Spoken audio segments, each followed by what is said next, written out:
So hello everyone. आशा करता हूँ सब अच्छे होंगे। तो इस वीडियो में हम बात करेंगे एसएससी सीएचएसएल 2025 की सेफ स्कोर क्या रह सकता है, क्योंकि काफ़ी सारे बच्चे ऐसे हैं जिसका शुरू में एग्ज़ाम था 12 नवंबर के आसपास, तो उनको ये डाउट है क्या हमें मेंस के लिए तैयारी करनी चाहिए या नहीं करनी चाहिए। और जो आने वाली शिफ्ट में अभी 4-5 दिन एग्ज़ाम बचता है, क्योंकि आज 24 नवंबर है और 30 तक आपके एग्ज़ाम चलेंगे। तो काफ़ी सारे बच्चों को ऐसा है कि क्या सेफ अटेम्प्ट क्या रह सकता है, क्या हमें कितना अटेम्प्ट करना चाहिए और किस सब्जेक्ट में कितना मतलब कितने क्वेश्चन किस सब्जेक्ट में हम अटेम्प्ट करें ही करें, 25 पूरे करें, कम करें और कैसे करें। ठीक है, और मैं आपको सारी बात बताऊंगा। देखो, सबसे पहली बात तो काफ़ी सारे बच्चे इसको ना सीजीएल से कंपेयर कर रहे हैं। ठीक है, सीजीएल एक ग्रेजुएट लेवल का एग्ज़ाम था और जो उसका लेवल था ना वो मॉडरेट टू हार्ड की तरफ था, खासकर इंग्लिश का और जीके का।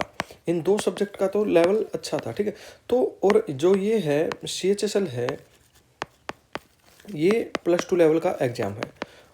इसका जो लेवल था ना वो हार्ड की तरफ तो अब तक गया ही नहीं है, ये अब तक मॉडरेट ही रहा है। ठीक है, तो सीजीएल के साथ तो इसका कंपैरिजन तो है, बट एक पैटर्न में हम कंपैरिजन कर सकते हैं, बट लेवल ऑफ हार्डनेस मतलब वो इतना नहीं था, सीजीएल की तरह नहीं था। ठीक है, तो सबसे पहले बात करूं, अगर मैं बात करूं इंग्लिश की, तो जो इंग्लिश थी ना वो सीजीएल की अच्छी इंग्लिश थी। खासकर जो आरसी था वो बहुत मतलब या तो हार्ड आ रहा था या फिर मॉडरेट टू हार्ड आ रहा था और अच्छा आ रहा था। बच्चे उसको अटेम्प्ट नहीं कर पा रहे थे, और गिने चुने बच्चे ही अटेम्प्ट कर पा रहे थे, और जो अच्छे बच्चे थे वो भी 2 से 3 क्वेश्चन ही अटेम्प्ट कर पा रहे थे। ठीक है, बट यहाँ पे एकदम अपोजिट था। शुरू में 12-13 2 दिन ही, सिर्फ 2 से 3 शिफ्ट में, और एक 15 की तारीख को। इस दिन इंग्लिश थोड़ी सी ठीक आई है, नहीं तो इंग्लिश मतलब पीवाईक्यू बेस आई है, और पीवाईक्यू बेस नहीं आई ना तो एलिमिनेशन मेथड से क्वेश्चन आप अटेम्प्ट कर सकते थे, ऐसी आई है। ठीक है, तो आप उसको कर सकते थे। तो अभी मैं आप बात करता हूँ सेम जीके में। जीके भी मतलब सीजीएल के जितने तो हार्ड नहीं थी, बट ऐसा था कि सीजीएल में स्टेटमेंट वाले क्वेश्चन 6-7 डाल रखे थे, 8-8 9-9 क्वेश्चन भी स्टेटमेंट वाले थे। मैंने एनालिसिस किया था तो मेरे को अच्छे से अनुभव है। जिसने आपने तो एक पेपर दिया होगा तो आपको भी शायद इतना अनुभव नहीं होगा, बट मैंने एनालिसिस भी किया है, मैंने दिया भी था, और 142 मेरा स्कोर भी था जॉब के साथ, मैं जॉब भी कर रहा हूँ। ठीक है, तो उसके साथ बट जो अभी सीएचएसएल का एग्ज़ाम था इसमें 15-16 क्वेश्चन आप कर सकते थे, जिसने अच्छी तैयारी कर रखी होगी, करंट में स्पीडी पब्लिकेशन की बुक जिसने पढ़ रखी हो, और एक मतलब जिसको थोड़ा सा अनुभव होगा। ठीक है, तो मैं बात करता हूँ अभी सेफ स्कोर की। ठीक है, तो सेफ स्कोर अगर मैं बात करूँ सबसे पहले तो इंग्लिश की, तो इंग्लिश में जो बच्चा अच्छा है, जिसने तैयारी ठीक ठाक कर रखी है, मतलब अब मेहनत कर रखी है, अभी ये मत मान के चलना आप कि 1 साल में आप इतना अच्छा कर लोगे, नहीं।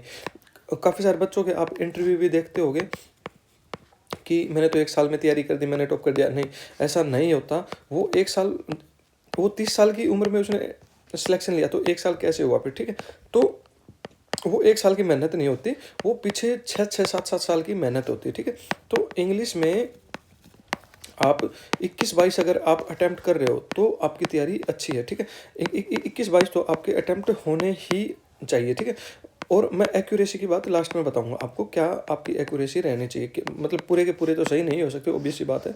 ठीक है, उसके बाद बात करता हूँ मैं रीजनिंग की। रीजनिंग में तो आपको 23 से 24 अटेम्प्ट करने ही पड़ेंगे। एक एक दो क्वेश्चन ऐसे हैं स्टेटमेंट बेस्ड वाले, उसमें आपको कन्फ्यूजन हो सकती है, गलत भी हो सकता है, और मे बी वो सही भी हो जाए, तो उसको थोड़ी सी, जिसका 4-5 दिन में अभी एग्जाम है, वो थोड़ी सी अच्छी प्रैक्टिस करके जाओ। बाकी 23 से 24 क्वेश्चन आप इसमें अटैम्प्ट मतलब कर सकते हो आप इजीली। ठीक है, उसके बाद बात आती है जीके की। जीके में 13, 14, 15 तक ही अटेम्प्ट जा रहा है, बहुत कम बच्चे हैं जो 16 कर रहे हैं। ठीक है, ये एक्यूरेसी के साथ बात है। उसके बाद बात करता हूँ मैथ्स की। मैथ अभी देखो, मैथ थोड़ा सा ठीक ठाक आया, कैलकुलेटिव आया मैथ, बट जिसको कैलकुलेटिव लगा, जिसको हार्ड लगा, देखो उनका तो मेरे हिसाब से सिलेक्शन होगा ही नहीं। ठीक है, उनका सिलेक्शन होगा नहीं, और वो मतलब अटेम्प्ट भी नहीं कर पा रहे इतने, 67 65, ठीक है, इतना ही अटेम्प्ट कर पा रहे हैं। तो मैथ में जिसकी अच्छी तैयारी है वो 22-23 क्वेश्चन अटेम्प्ट कर रहा है, और मतलब 21-22 तो कर ही रहा है, ठीक है। अगर मैं इनकी टोटल की बात करूँ जितने मैंने अब तक बताया है, तो 22 और 14 36 प्लस 22 48, और फिर रह गया 24, ये कितना हो गया था,